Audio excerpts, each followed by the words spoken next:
Okay, we're gonna do something really fun now. I'm gonna show you how to make huaraches or huracas. I'm not exactly sure how you say the name of the sandal, but it was made famous by the Tarahumara Indians who fashioned them to run long distances in.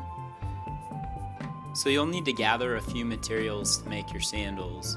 The first is the sole material.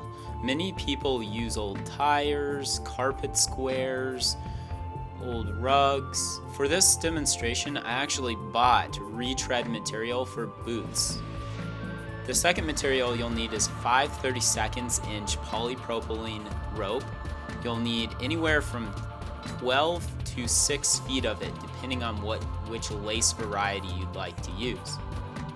Next, you'll need some cutting tools. I have both a strong tin snips for cutting the sole material and a pair of scissors for cutting the pattern we're going to make.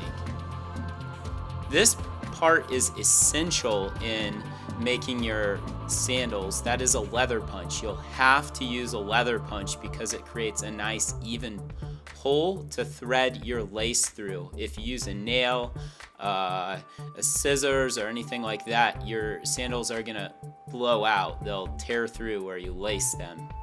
We also have a lighter to sear the ends of our rope so it threads easier. We'll have a Sharpie marker to trace our foot and create the patterns. And lastly, we'll have a few sheets of paper to trace our feet. The first step in making your huracas is to place your foot on a piece of paper and trace around the outline of your foot. Now, make sure you trace around the outside of the arch and not the inside.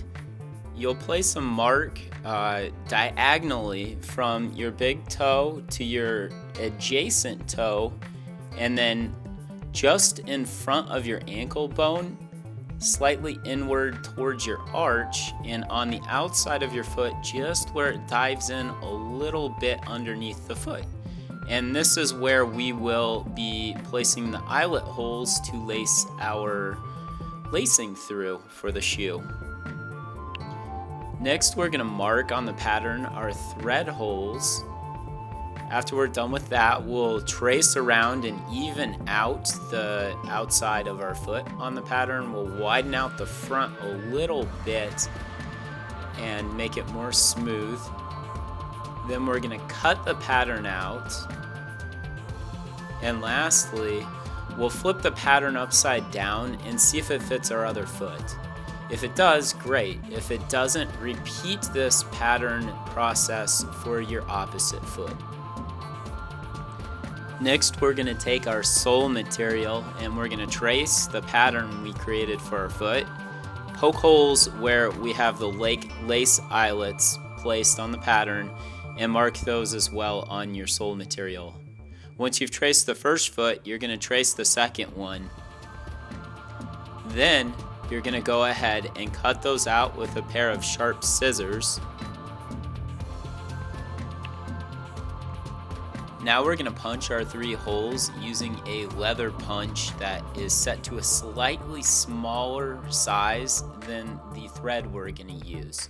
So we're using 5 32 inch thread. We're going to punch 1/8 inch holes.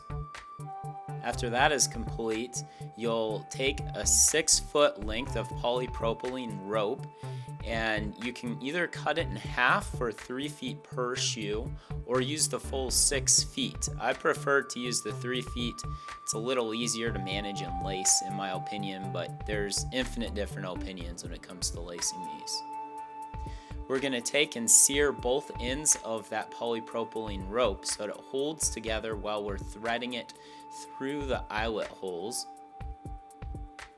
Next, we're going to thread the big toe from the top of the sandal to the bottom.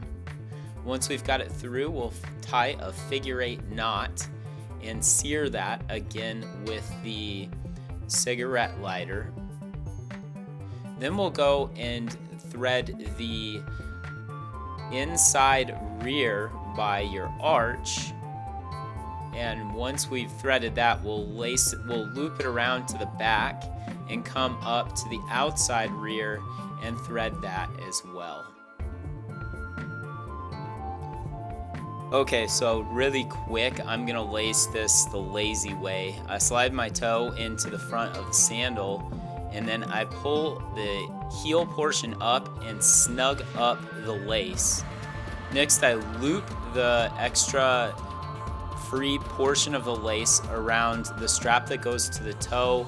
I anchor it, pull it back, and just tie a simple knot down by the arch of my foot. And lastly, all I do is I ravel up the excess lace and away I go. Now there's a lot of elaborate ways you can lace these.